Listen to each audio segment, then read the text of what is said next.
নমস্কার বন্ধুরা, আমাদের স্বাগতম। ডিএ নিয়ে একটা গুরুত্বপূর্ণ আপডেট। তো বন্ধুরা, ডিএ নিয়ে এই মুহূর্তে গুরুত্বপূর্ণ আপডেটটি হচ্ছে মামলা থেকে বেরিয়ে আসতে বাধ্য, কি করতে চলেছেন সরকারি কর্মীরা। ডিএ মামলা নিয়ে বড় আপডেট। তো বন্ধুরা, ডিএ সংক্রান্ত আপডেটটি নিয়ে আমরা স্টেপ বাই স্টেপ আলোচনা করব।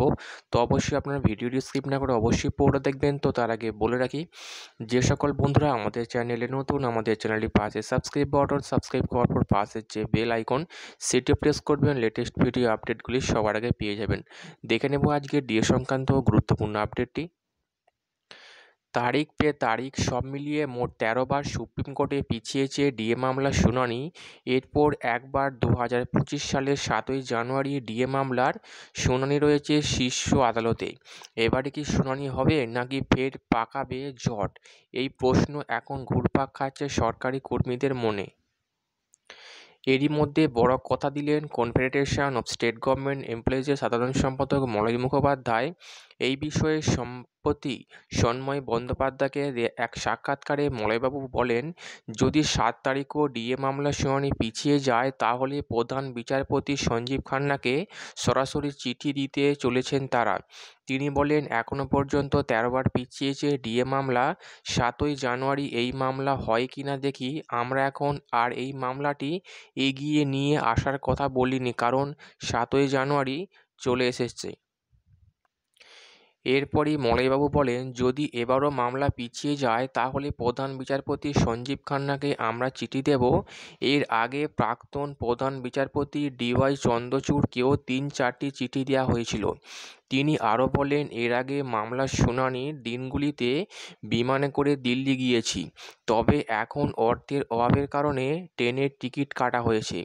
আসলে সরকার চাইছে মামলাটিকে দীর্ঘায়িত করতে, যাতে মামলাকারী সরকারি কর্মীদের টাকা ফুরিয়ে যায় এবং সকলে মামলা থেকে বেরিয়ে আসতে বাধ্য হন। প্রসঙ্গত, সুপ্রিম কোর্টে এখন পশ্চিমবঙ্গের যে ডিএ মামলা চলছে সেটা পঞ্চম বেতন কমিশনের আওতায় বকেয়া থাকা মহার্ঘ ভাতা সংক্রান্ত। বর্তমানে ষষ্ঠ পে কমিশনের আওতায় 14% হারে মহার্ঘ ভাতা পাচ্ছেন সরকারি কর্মীরা। ২০২২ সালের ২০শে মে ডিএ মামলা হাইকোর্টে উঠলে আদালতের নির্দেশ ছিল ৩ মাসের মধ্যে রাজ্য সরকারি কর্মীদের বকেয়া ডিএ মিটিয়ে দিতে হবে। তবে সেবারও জয় পেলেও মেলেনি বকেয়া ডিএ। হাইকোর্টের ডিএ রায়কে চ্যালেঞ্জ জানিয়ে রিভিউ পিটিশন দাখিল করেছিল রাজ্য সরকার, যদিও তা খারিজ হয়ে যায়। এরই মাঝে 3টি রাজ্য সরকারি কর্মী সংগঠন রাজ্যের বিরুদ্ধে আদালত অবমাননার মামলা দায়ের করে। সেই মামলার মধ্যেই পাল্টা সুপ্রিম কোর্টে যায় রাজ্য। সেই ২০২২ সালের নভেম্বর থেকে সুপ্রিম কোর্টে ডিএ মামলা চলছে। বর্তমানে ২০২৪ সাল হাইকোর্টে ডিএ মামলাকারীরা জয় পেয়েছিল। গত ২০২২ সালের ২০শে মে হাইকোর্ট নির্দেশ দিয়েছিল ৩ মাসের মধ্যে রাজ্য সরকারি কর্মীদের বকেয়া ডিএ মিটিয়ে দিতে হবে। এরপরও রাজ্য সরকার স্পেশাল লিট পিটিশন দায়ের করে সেই পরিপ্রেক্ষিতে মামলা শুরু হয়। তারপর থেকে আরও একাধিকবার সুপ্রিম কোর্টে ডিএ মামলা পিছিয়ে গিয়েছে। এবারে একেবারে নতুন বছর রয়েছে শুনানির দিন। উল্লেখ্য, চলতি বছরের শুরুতেই ডিএ বৃদ্ধি পেয়েছিল রাজ্য সরকারি কর্মীদের।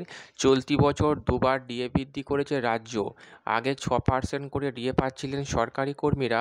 ডিসেম্বরের ঘোষণা অনুযায়ী 1 জানুয়ারি থেকে 4% ডিএ বাড়ানো হয়েছিল রাজ্য কর্মীদের। এপ্রিলে ফের আরও 4% ডিএ বাড়ানো হয়েছিল। বর্তমানে ষষ্ঠ পে কমিশনের আওতায় 14% হারে ডিএ পাচ্ছেন বাংলার সরকারি কর্মীরা। তো বন্ধুরা, ডিএ সংক্রান্ত এই আপডেটটি দেওয়ার ছিল। কেমন লাগলো কমেন্ট করবেন, লাইক করতে ভুলবেন না।